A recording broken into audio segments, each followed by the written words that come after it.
Perang Dunia Ketiga diambang di depan mata. Amerika, Israel menyerang Irak. Kemudian Afghanistan dengan Pakistan juga berperang. Nah, apakah ini akan menyebabkan Perang Dunia Ketiga yang lebih meluas lagi kah? Ataukah perang ini hanya sampai di sini kemudian ada jalur diplomasi? Apakah perang Israel, Irak, dan Amerika ini bisa cepat selesai ataukah malah akan berkembang kemana-kemana yang bisa memicu adanya Perang Dunia Ketiga?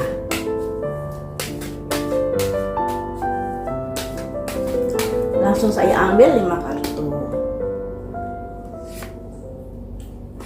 Raja koin, seseorang yang memiliki pengaruh, memiliki kekuatan karena kaya raya, yaitu bisa diartikan sebuah pemimpin dari salah satu negara adidaya. Kecewa, ada sebuah kekecewaan yang dirasakan terhadap hubungan. Oh, berarti Amerika ini kecewa terhadap hubungan Irak dan Cina, di mana kalau menurut berita Cina ini merupakan pengekspor dari minyak bumi di Irak ya. Jadi sangat bergantung pada Irak untuk minyak buminya, dan di sini Amerika berusaha untuk menghambat terkait dari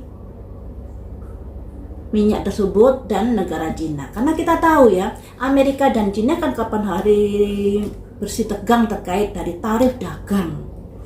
Saling berbalasan di media sosial ya toh terkait dari tarif dagang, dan ini salah satu imbasnya memang Amerika ingin mengganjurkan perekonomian dari Cina. Intinya di situ.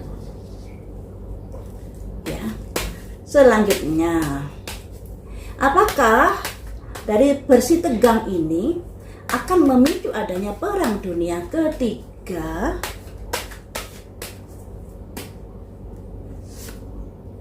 The Lovers, tidak, nanti akan ada perdamaian, nanti akan ada jalur diplomasi untuk bisa membuat mereka menjadi berdamai. Ada kesepakatan.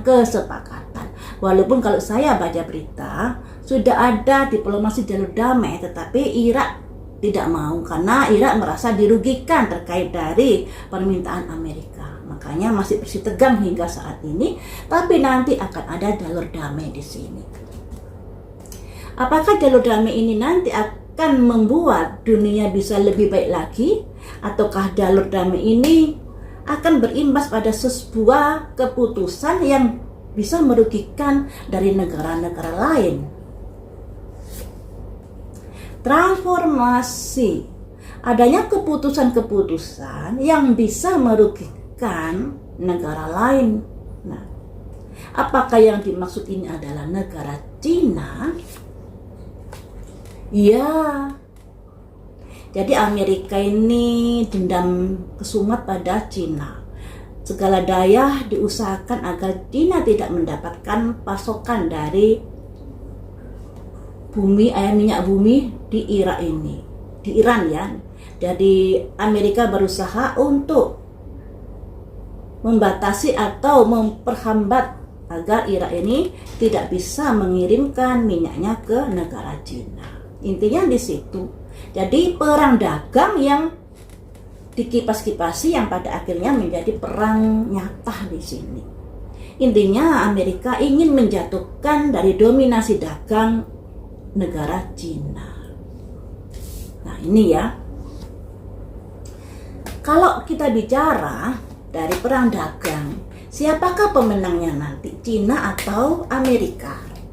Kalau Amerika kan dia sangat agresif dengan serangan-serangan secara langsung ya, seperti Venezuela yang presidennya kemudian ditangkap, dan Iran juga begitu, kemudian dari kediaman presiden Iran ini dibom, pada akhirnya juga meninggal. Nah, kalau negara Cina ini mainnya secara diplomasi ya. Apakah kalau perang dagang siapa pemenangnya di sini? perang dagang.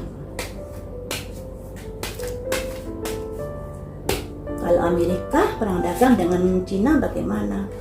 Ada simbol semangat untuk menjalin sebuah hubungan, termasuk hubungan dengan negara Indonesia, ya toh. Tapi negara Indonesia boncos kalau dagang dengan Amerika, berat sebelah kebijaksanaannya. Apakah Amerika akan diuntungkan dengan perang dagang ini? Perencanaan keuangan, rilis melepaskan, simbol dari Donald Trump keluar yang berusaha menjalin kerjasama dengan negara-negara yang bisa mendukung perekonomiannya. Dan di sini bisa dibilang ternyata ada saja negara yang mau kerjasama dengan Amerika. Jadi begini ya, dari kelima kartu ini sebenarnya kondisi perekonomian negara Amerika memang tidak baik-baik saja. Makanya di sini ada simbol rilis, merugi perekonomiannya. Dan di sini Donald Trump berusaha gimana perekonomian ini bisa membaik. Apa yang harus saya lakukan, perencanaan seperti apa? Nah, salah satunya yaitu tadi, dengan bekerja sama dengan pihak-pihak yang dirasa bisa ditekan oleh Amerika dan menguntungkan Amerika. Seperti kerjasama Amerika dengan Venezuela, pada akhirnya kan Venezuela juga ditekan oleh Amerika, demikian juga Indonesia. Ini yang membuat kita juga agak gimana begitu ya, kenapa bisa seperti ini? Kalau hubungan dagang yang baik kan harus menguntungkan kedua belah pihak ya, tapi ternyata Indonesia kalau dilihat dari perjanjiannya ya merugilah. Kemudian dari negara Cina, seandainya perang dagang dengan Amerika, bagaimanakah kartunya? Masih kuatkah negara Cina? Wise Counselor akan hati-hati dalam menentukan sebuah keputusan, tidak gegabah. Simbol dari Ratu Koin. Ratu Koin ini simbol dari seseorang pemimpin.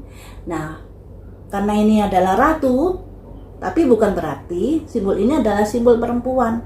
Bisa jadi seorang pemimpin yang luwes, yang bisa melihat situasi dan kondisi, yang tidak agresif dalam menentukan keputusan. Nah, ini presiden Cina ya. Jadi dia sangat hati-hati dalam menentukan pilihan, kebijaksanaannya. Di dalam kehati-hatian yang fleksibel, dia tetap akan melakukan sebuah tindakan yang tegas. Di sini ada simbol Raja Pedang setelah adanya simbol Ratu Koin. Seorang pemimpin yang fleksibel, juga seorang pemimpin yang tegas ketika disenggol.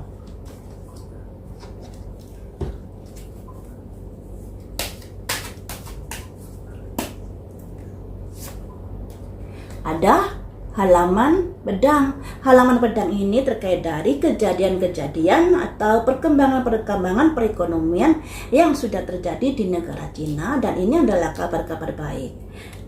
Kita juga tahu negara Cina ini dagangnya luar biasa ya. Jadi menguasai perdagangan dunia, dan itu tentunya diraih dengan kerja keras dan lain sebagainya. Tidak diraih dengan memaksakan diri seperti Amerika ini. Satu kartu lagi untuk negara Cina, kerjasama.